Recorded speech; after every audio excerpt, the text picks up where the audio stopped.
تفضل الأستاذ الدكتور إيكا بوترا ويرمان ل 15 دقيقة. تفضل. Sebelum Pak Eka, mungkin kami sampaikan kalau ada teman-teman narsum yang akan presentasi dengan slide, nanti diberitahu aja, bisa kita kasih akses untuk menggunakan. Terima kasih. Ya, ya, nanti kalau Teh Ai, Pak Arif, dan Teh Eva, Pak Saifuddin nanti bisa disampaikan, nanti dijadikan host ya Pak Willy, biar nanti bisa langsung share. Ya, kita berikan ke host nanti. Iya, ke host. Tafadhol Ustaz Eka. Ya. Terima kasih. Assalamualaikum warahmatullahi wabarakatuh. Assalamualaikum warahmatullahi wabarakatuh. Alhamdulillah rabbil alamin. Alladzi wahaba lana al-hayata liyabluwana ayyuna ahsanu amala. Asyhadu an la ilaha illallah wa asyhadu anna Muhammadan abduhu wa nabiyuhu wa rasuluhu la nabiyya ba'dah. Amma ba'du. Penghormatan saya tumpangkan kepada pembicara sebelumnya, tapi tidak mungkin tidak saya harus menyebut ketua kita, Tuan Guru Tuan Guru M. Zainul Majid.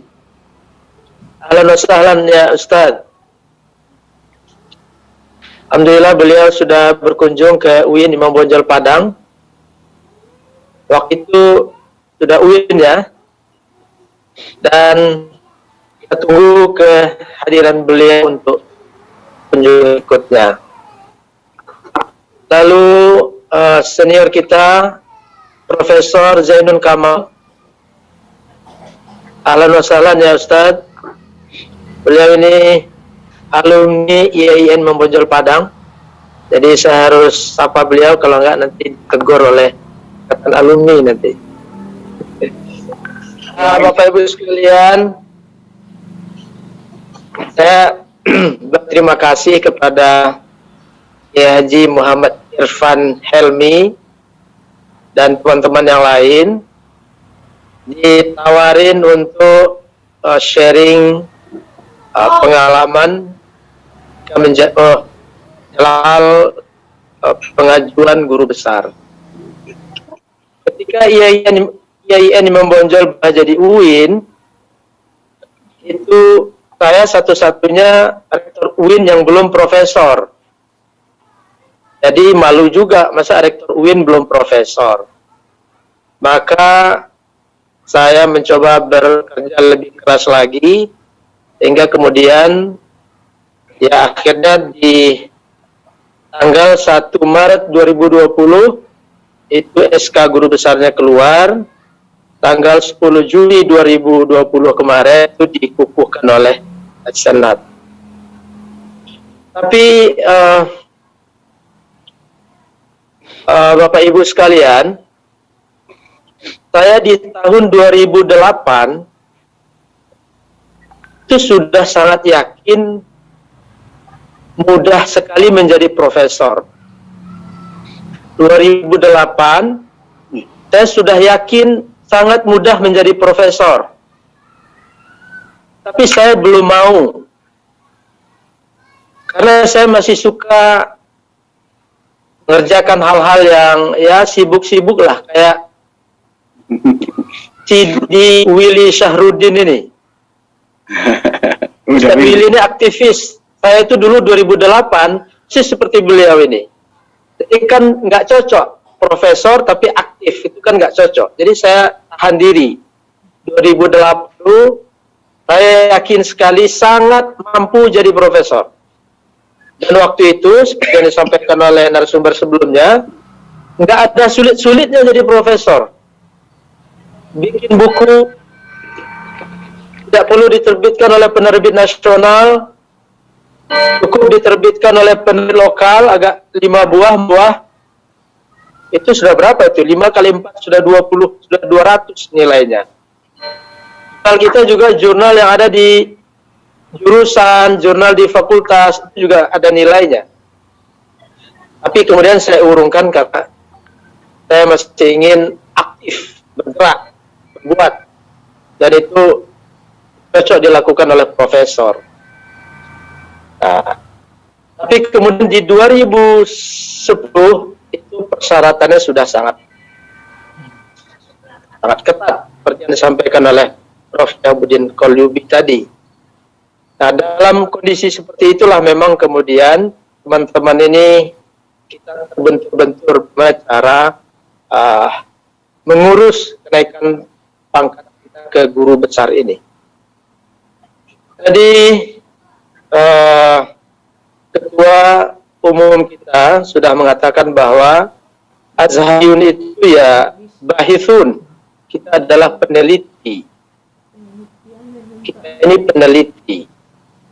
Nah, kalau kita ini peneliti, kenapa kita kesulitan untuk mengajukan diri untuk guru besar? Ya, kita ini bahithun, tapi kenapa kesulitan? Banyak senior-senior kita yang kemudian karena tentuannya semakin ketat mengalami kesulitan. Ya. Kita ini dari sun, bahithun itu sudah pasti. Tapi fakta di lapangannya kita kesulitan. Berarti ada sesuatu yang perlu kita kenali. Harus ada sesuatu yang harus kita fahami. Saya tidak terlalu faham, tetapi yang saya fahami hanya sedikit. Ya. Saya ini malu dengan guru saya ini. Dia teman seangkatan, tapi guru. Namanya Dr. Zail Arifin dari Medan. Itu angkatan kami ke Kairo. Itu beliau gurunya itu. Guru mantik, guru apalagi itu. Falsafah, Ustaz Zainal Arifin itu. Dan saya sangat banyak sekali berhutang budi dengan Ustaz Zainal Arifin. Kuat kalian dalam membahas tentang kenaikan pangkat ini. 2 menit lagi ya, Prof. Berapa? 2 menit lagi. Astagfirullahaladzim. Kalau bisa ditambah sedikit lah. Ini tadi baru pembukaan itu, karena apa namanya? Saya sangat gembira sekali bertemu dengan teman-teman ini. Ya tambah 2 menit, jadi 4. Bapak Ibu sekalian, corak penelitian kita di Timur Tengah menurut saya berbeda dengan corak penelitian di luar Timur Tengah. Katakanlah di Eropa, di Barat, atau di Indonesia. Penelitian kita di Timur Tengah semakin turaf, semakin asolah, itu nilainya semakin tinggi. Itu nggak kepakai di sini. Di sini penelitiannya adalah semakin kontemporer, semakin kekinian, hadatsah. Itu yang kemudian direspon oleh jurnal-jurnal itu. Nah, struktur berpikir kita juga sudah terkonstruksi. Kita selalu ingin yang asli. Kita punya moral nilai yang kita pertahankan.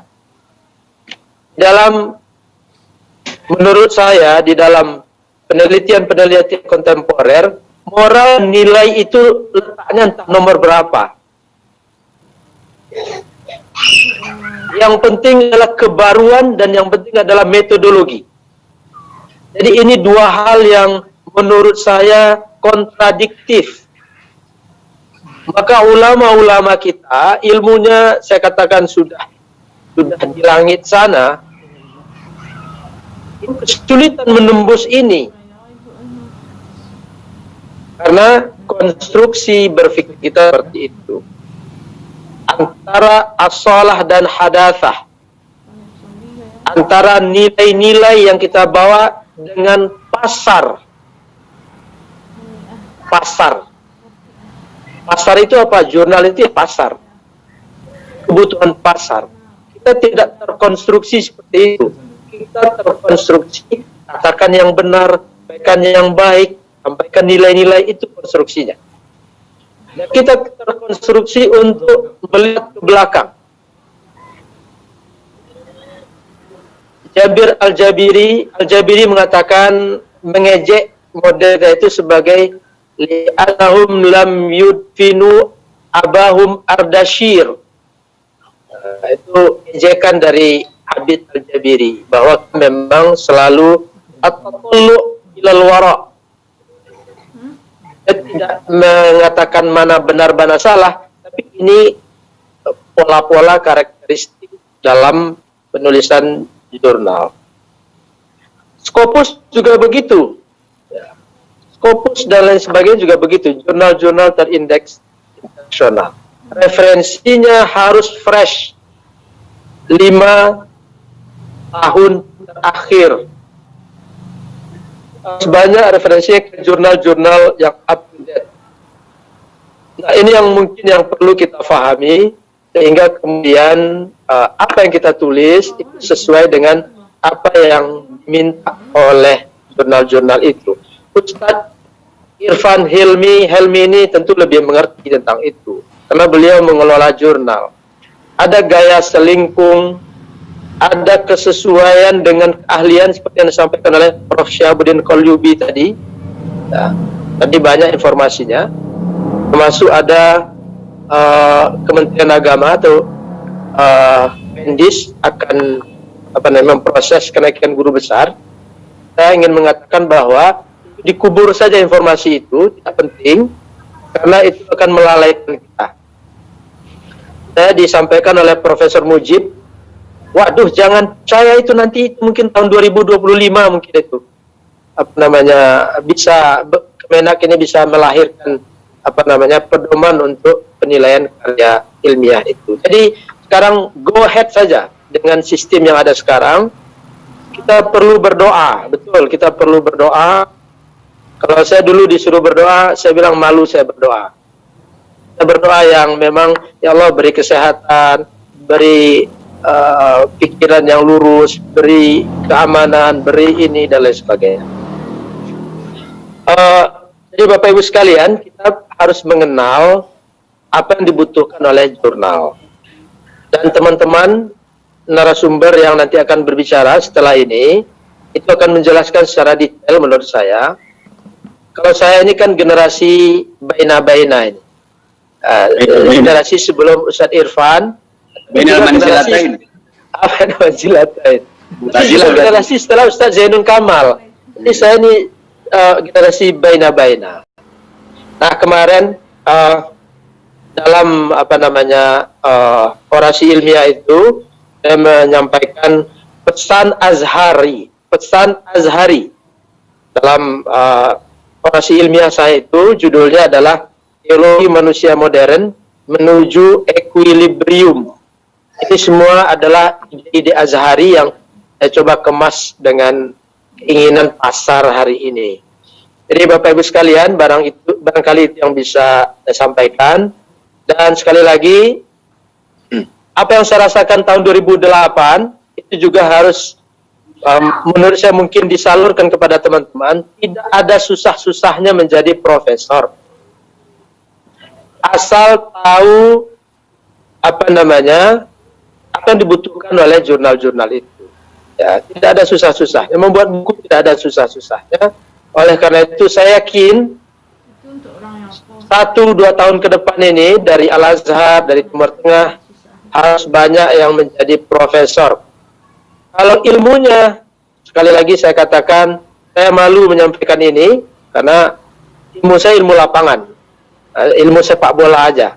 Tetapi di dunia akademik yang diminta adalah hal-hal seperti ini. Legalitas formal ini diminta. Kita tidak berbicara tentang, wah walaupun profesor tapi kualitasnya, tidak berbicara tentang itu.